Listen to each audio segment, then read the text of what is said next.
কল্পনা করুন এমন এক রাতের কথা যখন পৃথিবীর সমস্ত সময় থমকে দাঁড়িয়েছিল, যখন মহাকাশের নক্ষত্ররাজি এক মহামানবকে পথ করে দেওয়ার জন্য নত হয়ে গিয়েছিল। আপনি কি জানেন সৃষ্টির ইতিহাসে একমাত্র কোন মানুষটি আরশে আজিম পর্যন্ত সশরীরে ভ্রমণ করেছিলেন, যেখানে স্বয়ং জিব্রাইল আলাইহিসসালামেরও যাওয়ার অনুমতি ছিল না? আজ আমরা ফিরে যাব সেই বিষণ্ণ অথচ অলৌকিক রাতে, যখন পৃথিবীর বুক থেকে এক এতিম নবীকে তার রব ডেকে নিয়েছিলেন পরম মমতায়। শুরু হচ্ছে মেরাজের সেই শিহরণ জাগানিয়া পূর্ণাঙ্গ ইতিহাস। ঘটনাটি ছিল নবুয়াতের 10ম বছরের। রাসূলুল্লাহ সাল্লাল্লাহু আলাইহি ওয়াসাল্লামের জীবনের ওপর দিয়ে তখন বয়ে যাচ্ছিল শোকের প্রচণ্ড ঝড়। তার প্রিয়তমা স্ত্রী উম্মুল মুমিনিন হযরত খাদিজা রাদিয়াল্লাহু আনহা এবং পরম আশ্রয়দাতা চাচা আবু তালিব ইন্তেকাল করেছেন। মক্কার কাফেরদের অত্যাচার চরমে। একে তো একাকিত্ব, তার ওপর তায়েফের ময়দানে রক্তাক্ত হওয়ার সেই নিদারুণ স্মৃতি। ইসলামের ইতিহাসে এই বছরটিকে বলা হয় আমুল হুজুন বা শোকের বছর। ঠিক এমন এক নিঝুম রাতে রাসূলুল্লাহ সাল্লাল্লাহু আলাইহি ওয়াসাল্লাম তার চাচাতো বোন উম্মে হানির ঘরে মতান্তরে কাবার হাতিমে ঘুমে আচ্ছন্ন ছিলেন। হঠাৎ নিস্তব্ধতা ভেঙে এক অপার্থিব আলোর ঝলকানি দেখা দিল। হাদিসের বর্ণনা অনুযায়ী জিব্রাইল আলাইহিসসালাম এবং মিকাইল আলাইহিসসালাম নেমে এলেন। তারা রাসূলুল্লাহ সাল্লাল্লাহু আলাইহি ওয়াসাল্লামকে নিয়ে গেলেন জমজম কূপের পাশে। সেখানে এক অলৌকিক দৃশ্য মঞ্চিস্থ হল। ফেরেশতারা তার সিনা বা বক্ষ মোবারক বিদীর্ণ করলেন। হৃদয় বের করে আনা হলো এবং জমজমের পবিত্র পানি দিয়ে তা ধৌত করা হলো। এরপর নুরানি এক পাত্রে থাকা ঈমান ও হিকমত বা প্রজ্ঞা দিয়ে তার অন্তর পূর্ণ করে দেওয়া হলো। এটি ছিল আগামীর সেই ভয়াবহ এবং মহিমান্বিত ভ্রমণের প্রস্তুতি, যা সহ্য করার শক্তি কোনো সাধারণ মানুষের হৃদয়ের নেই। বোরাকের আগমন। এরপর জিব্রাইল আলাইহিসসালাম নিয়ে এলেন এক অদ্ভুত অপার্থিব বাহন, বোরাক। এটি গাধার চেয়ে বড় কিন্তু খচ্চরের চেয়ে ছোট, ধবধবে সাদা। এর গতি ছিল কল্পনাতীত। এর প্রতিটি কদম পড়ছিল ঠিক সেখানে যেখানে তার দৃষ্টির শেষ সীমানা। শুরু হলো ইতিহাসের সবচেয়ে বড় সফর। মক্কার মরুভূমি থেকে মুহূর্তের মধ্যে বোরাক রাসূলুল্লাহ সাল্লাল্লাহু আলাইহি ওয়াসাল্লামকে নিয়ে পৌঁছল বাইতুল মুকাদ্দাসে, জেরুজালেমে। বাইতুল মুকাদ্দাসে তখন এক অভাবনীয় দৃশ্য। সেখানে আগে থেকেই জমায়েত হয়েছিলেন আদি পিতা আদম আলাইহিসসালাম থেকে শুরু করে ঈসা আলাইহিসসালাম পর্যন্ত লক্ষাধিক নবী ও রাসূল। জিব্রাইল আলাইহিসসালাম রাসূলুল্লাহ সাল্লাল্লাহু আলাইহি ওয়াসাল্লামের হাত ধরে সামনে বাড়িয়ে দিলেন। সেদিন বাইতুল মুকাদ্দাসের মিহরাবে দাঁড়িয়ে পৃথিবীর শ্রেষ্ঠ মহামানব মুহাম্মাদুর রাসূলুল্লাহ সাল্লাল্লাহু আলাইহি ওয়াসাল্লাম সমস্ত নবীদের ইমামতি করলেন। এরপরই শুরু হলো আসল মেরাজ, অর্থাৎ ঊর্ধ্বকাশের দিকে যাত্রা। নামাজ শেষ হলো, কিন্তু জিব্রাইল আলাইহিসসালাম রাসূলকে বললেন, হে আল্লাহর রাসূল, সফর তো কেবল শুরু হলো। আপনার জন্য খুলে দেওয়া হচ্ছে আকাশের দরজাগুলো। প্রথম আসমানে রাসূল কার সাথে দেখা করলেন? কি দেখেছিলেন তিনি সেই ভয়ঙ্কর জাহান্নামের জানালার পাশে? আর আরশে আজিমে আল্লাহর সাথে দেখা করার আগে তাকে কোন কোন অলৌকিক পরীক্ষা দিতে হয়েছিল? বাইতুল মুকাদ্দাসে নামাজ শেষ করে রাসূলুল্লাহ সাল্লাল্লাহু আলাইহি ওয়াসাল্লাম জিব্রাইল আলাইহিসসালামের সাথে ঊর্ধ্বকাশের দিকে যাত্রা শুরু করলেন। মুহূর্তের মধ্যে তারা পৌঁছে গেলেন প্রথম আসমানের দরজায়। আসমানের দরজায় জিব্রাইল আলাইহিসসালাম করাঘাত করলেন। ভেতর থেকে রক্ষী ফেরেশতা জিজ্ঞেস করলেন, কে? জিব্রাইল উত্তর দিলেন, আমি জিব্রাইল। আবার প্রশ্ন হলো, আপনার সাথে কে? জিব্রাইল বললেন, মুহাম্মদ সাল্লাল্লাহু আলাইহি ওয়াসাল্লাম। ফেরেশতা বিস্মিত হয়ে জিজ্ঞেস করলেন, তাকে কি ডাকা হয়েছে? জিব্রাইল বললেন, হ্যাঁ। সাথে সাথে আসমানের বিশাল দরজা খুলে দেওয়া হলো। প্রথম আসমানে রাসূলুল্লাহ সাল্লাল্লাহু আলাইহি ওয়াসাল্লাম এক বিশাল অবয়বের মানুষের দেখা পেলেন। তার ডানে তাকালে তিনি হাসছিলেন, আর বামে তাকালে কাঁদছিলেন। জিব্রাইল আলাইহিসসালাম পরিচয় করিয়ে দিলেন, ইনি আপনার পিতা আদম আলাইহিসসালাম। ডানের আত্মাগুলো জান্নাতি, তাই তিনি আনন্দিত, আর বামেরগুলো জাহান্নামী, তাই তিনি ব্যথিত। দ্বিতীয় আসমানে দেখা হলো হযরত ঈসা আলাইহিসসালাম এবং হযরত ইয়াহইয়া আলাইহিসসালামের সাথে। তারা রাসূলকে নেক ভাই ও নেক নবী বলে সম্ভাষণ জানালেন। তৃতীয় আসমানে রাসূলুল্লাহ সাল্লাল্লাহু আলাইহি ওয়াসাল্লাম দেখলেন হযরত ইউসুফ আলাইহিস সালামকে। রাসূলুল্লাহ সাল্লাল্লাহু আলাইহি ওয়াসাল্লাম বলেন, তাকে পৃথিবীর অর্ধেক সৌন্দর্য দান করা হয়েছিল। চতুর্থ আসমানে দেখা হলো হযরত ইদ্রিস আলাইহিস সালামের সাথে। পঞ্চম আসমানে দেখা হলো হযরত হারুন আলাইহিস সালামের সাথে।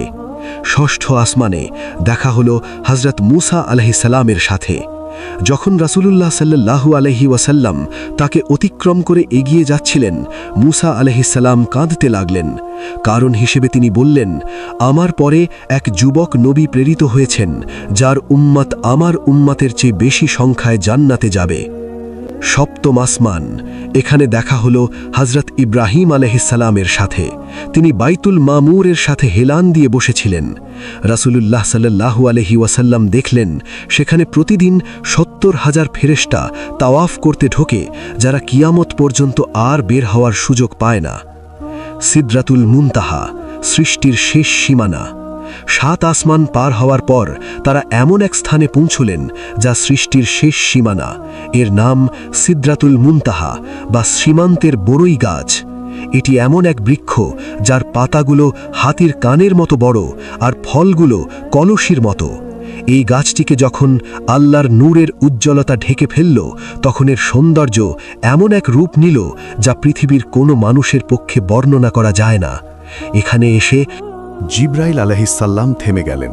তিনি বললেন, হে আল্লাহর রসূল, এখান থেকে এক কদমও সামনে বাড়ার ক্ষমতা আমার নেই। আমি যদি এক চুল পরিমাণ সামনে যাই, তবে আল্লাহর নূরের তাজাল্লিতে আমি ভস্ম হয়ে যাব।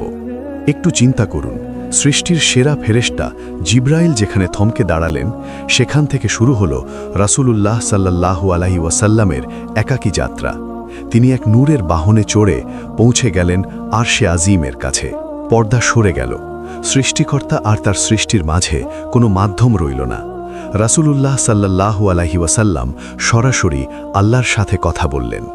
এটি সেই মুহূর্ত যখন আল্লাহ তাআলা তার প্রিয় হাবিবকে লক্ষ্য করে বললেন, আসসালামু আলাইকা আইয়ুহান নবিয়্যু ওয়া রাহমাতুল্লাহি ওয়া বারাকাতুহু।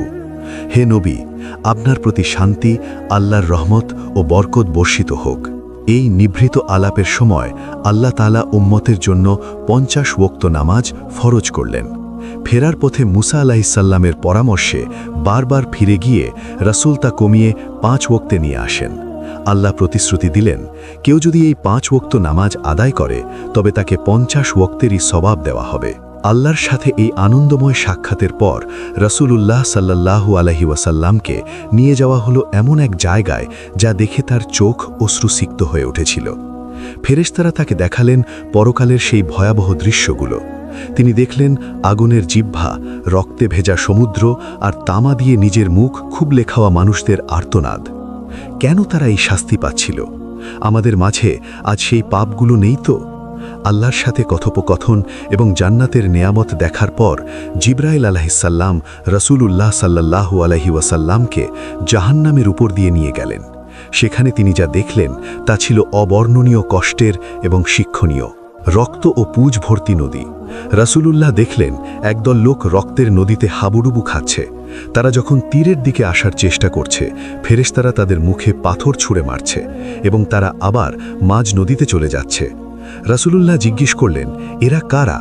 জিবরাইল আলাইহিসসালাম বললেন, এরা আপনার উম্মতের ওই সব লোক যারা সুদ খেত, নখ দিয়ে নিজের মুখ খুবলে খাওয়া। এক জায়গায় দেখা গেল কিছু মানুষ তামার নখ দিয়ে নিজেদের মুখ এবং বুক আঁচড়ে ছিঁড়ে ফেলছে। তাদের আর্তনাদ আকাশ বাতাস ভারী হয়ে উঠছে।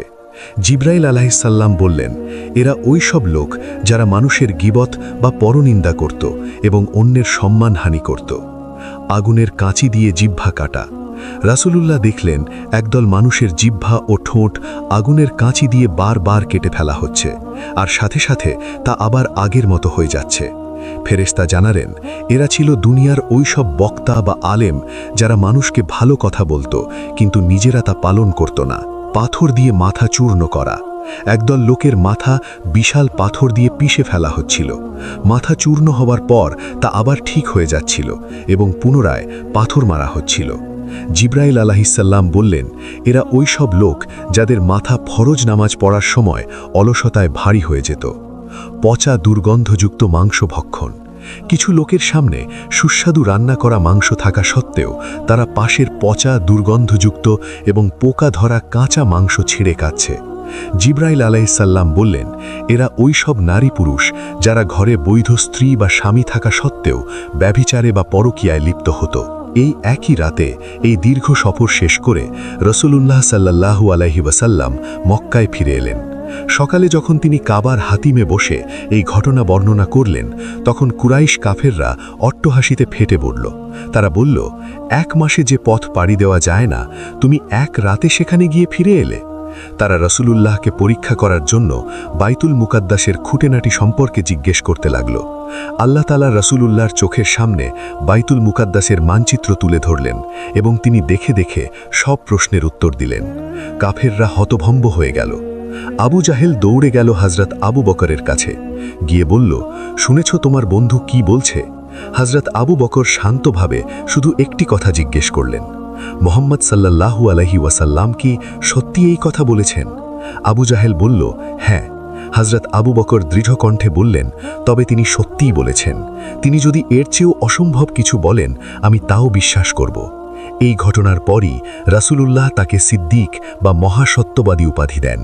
মেরাজের এই সফর কেবল একটি ভ্রমণ ছিল না, এটি ছিল উম্মতে মুহাম্মাদির জন্য এক বিশাল সতর্কতা এবং শ্রেষ্ঠ উপহার। নামাজ, যা আমরা অবহেলায় ছেড়ে দিই, তা ছিল আল্লাহর পক্ষ থেকে রাসূলের আনা সবচেয়ে দামি তোহফা। বন্ধুরা, আজ আমরা যে পাপগুলোকে ছোট মনে করছি, গীবত, সুদ, পরকিয়া কিংবা নামাজে অবহেলা, এগুলোর জন্য মেরাজের রাতে রাসূল যা দেখেছেন তা কি আমাদের হৃদয়কে কাঁপিয়ে দেয় না? কিয়ামতের সেই কঠিন দিনে যখন আমরা আল্লাহর সামনে দাঁড়াবো, তখন আমাদের কি জবাব থাকবে? এখনই সময় ফিরে আসার। মেরাজের এই শিক্ষা আমাদের জীবনে প্রতিফলিত হোক। আল্লাহ আমাদের সবাইকে সিরাতুল মুস্তাকিমে চলার তৌফিক দান করুন। আমিন।